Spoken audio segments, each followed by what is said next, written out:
kembali dalam acara Today's Inspiration.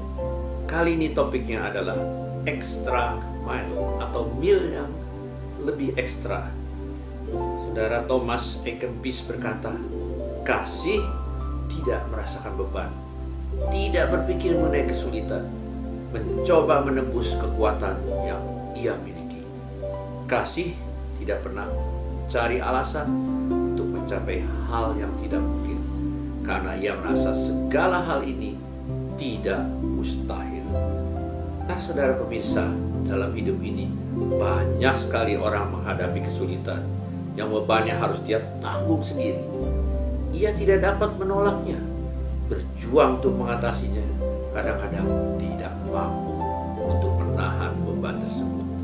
Ia merasa sudah di batas ambang kekuatannya dan menemui kebuntuan. Di sini kata menyerah mudah terwujud.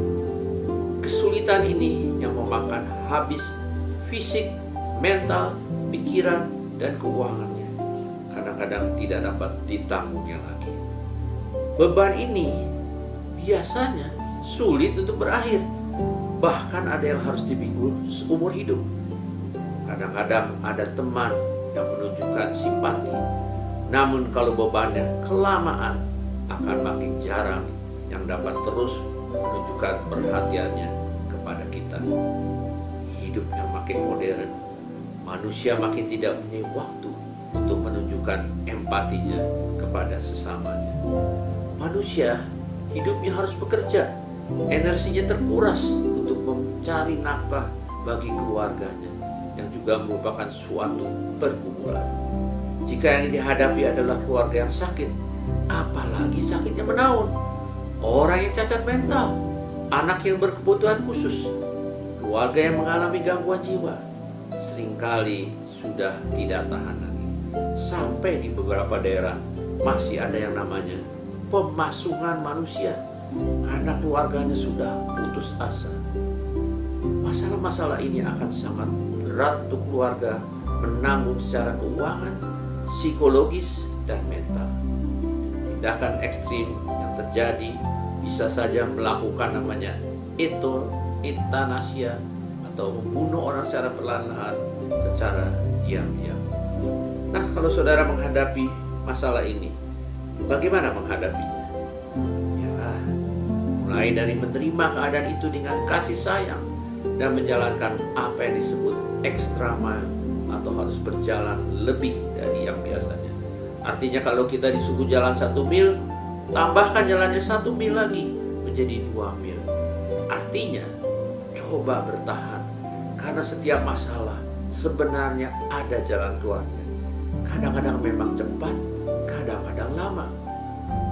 Saya juga dan istri punya seekor anjing pom-pom bernama Sally yang menderita sakit karena sudah tua. Dia hanya seekor anjing. Kalau mati sebenarnya tidak apa-apa menurut orang biasa. Tapi istri saya menyayangi anjing itu seperti seorang anak.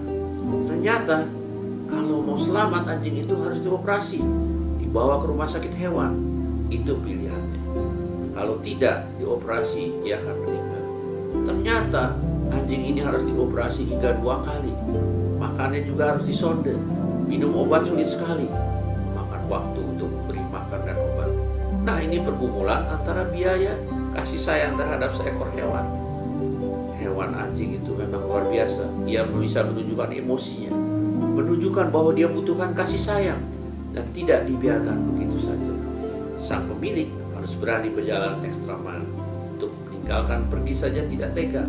Ini baru hewan, apalagi manusia, bukan? Saya teringat sebuah lagu 500 miles yang menggambarkan jalan yang harus ditempuh para pekerja yang merasa sedih, tidak punya uang, dan malu untuk kembali ke rumah, dan harus berjalan ekstra mile lagi untuk hidup. Lagu ini adalah salah satu antologi atau kumpulan literatur yang dikumpulkan seorang dari berbagai sumber. Ya, bunyinya Lord I'm 1, Lord I'm 2, Lord I'm 3, Lord I'm 4, Lord I'm 500 miles from my home. Terus ada lagunya 500 miles, 500 miles, 500 miles, ya, jauh dari rumah. Sang penulis ini menjerit pada Tuhan bahwa ia jauh dari keluarga, dan harus menanggung bebannya dan mengeluh pada Tuhan. Dalam hidup, kadang-kadang kita harus menjalankan extra mile untuk setiap keadaan extraordinary yang kita hadapi. Mungkin saudara pernah mendengar kisah Nick Vujicic, seorang keturunan Serbia Australia yang lahir pada tanggal 4 Desember 1982 di Sangguru, Punjab. Waktu orang tuanya Duska dan Boris melihat anaknya terlahir cacat, kata-kata yang keluar dari mulut mereka bukan umpatan, tapi kata praise the Lord, puji Tuhan. Walaupun cacat tanpa kaki dan tanpa tangan, ini adalah anak kami. Suatu pengakuan yang positif dari awal dan bukan keluhan akan membuat mereka memang merasa ringan beban yang dihadapinya. Sikap inilah yang kelak membawa kesuksesan pada Nick. Nick ditolak masuk sekolah karena cacat, tidak menghancurkan hidupnya. Melalui perjuangan orang tuanya ke parlemen Australia, akhirnya Nick dapat sekolah. Sudah mendapat sekolah di sana, ia diejek teman-temannya karena cacat. Memang dia pernah mencoba bunuh diri pada waktu umur 8 tahun. Tapi kasih sayang orang tuanya setelah peristiwa ini membuat dia mendapatkan arti hidup. Dalam videonya Something More, dia bersaksi bahwa Tuhan mempunyai rencana untuk tidak menyia-nyiakan hidup yang telah dimilikinya walaupun dalam keadaan cacat. Saudara pemirsa, cacat itu bukanlah segala-galanya. Ia hanya merupakan suatu keadaan, tapi tetap memiliki segala kemungkinan dalam hidup ini. Perubahan besar terjadi waktu ibunya memperlihatkan sebuah artikel di sebuah surat kabar tentang orang yang cacatnya lebih berat dari dia, tapi berjuang untuk hidup. Dari situ ia mulai mempergunakan kedua kaki kecilnya. Ia bertekad ingin memberikan inspirasi kepada banyak orang untuk jangan menyerah dalam keadaan yang sulit secara permanen sekalipun. Ia ingat akan pesan Rasul Paulus, sebab itu kami tidak tawar hati, tapi meskipun manusia lahiriah kami semakin merosot, namun manusia batiniah kami dibaharui dari sehari ke sehari. Sebab penderitaan ringan yang sekarang ini mengerjakan bagi kami kemuliaan kekal yang melebihi segala-galanya, jauh lebih besar dari penderitaan kami. Akhirnya dia keluar dari rasa hancur dan mencoba menjadi manusia normal dengan apa yang dimilikinya. Dia bisa kerja di komputer, bisa berenang, bisa main golf, bisa menyisir sendiri, bisa bermain musik, mengangkat telepon, layaknya seperti manusia normal. Ia bergelar sarjana, menikah dengan Kanai Miyahara, dan mempunyai seorang anak laki-laki. Pokoknya, jika ada kemauan saudara, pasti ada jalan. Dalam situs lamannya yang berjudul Life Without Limbs, ia berkata, Tuhan memberikan beban yang berbeda bagi setiap manusia sesuai dengan kesanggupan orang itu. Nah saudara, beberapa tips. Pertama, hidup ini beri dampak bagi orang lain. Dalam hidup, jangan mudah menyerah. Tunjukkan bahwa Anda bersedia jalan ekstra mile.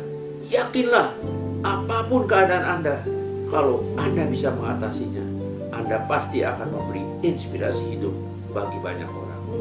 Tuhan punya rencana mempergunakan Anda untuk menjadi dampak bagi orang lain.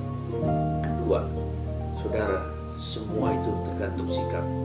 Jangan mengeluh dengan kondisi apapun yang sedang Anda hadapi. Kondisi tidak akan membuat Anda terperosok.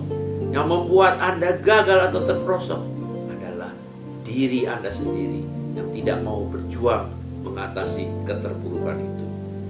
Yang ketiga, berjalan ekstra mil bukan akhir hidup ini. Berjalan ekstra mil bukan akhir, melainkan awal dari kesuksesan kita. Untuk berhasil, memang kita harus berjalan ekstra. Di jalan ekstra itu kita dapat menemukan kekuatan diri kita sejati dan membuktikan bahwa kesulitan itu bukan akhir dari segala-galanya. Kesulitan dan kegagalan itu hanya cara Tuhan menempa kita untuk menjadi orang yang berhasil.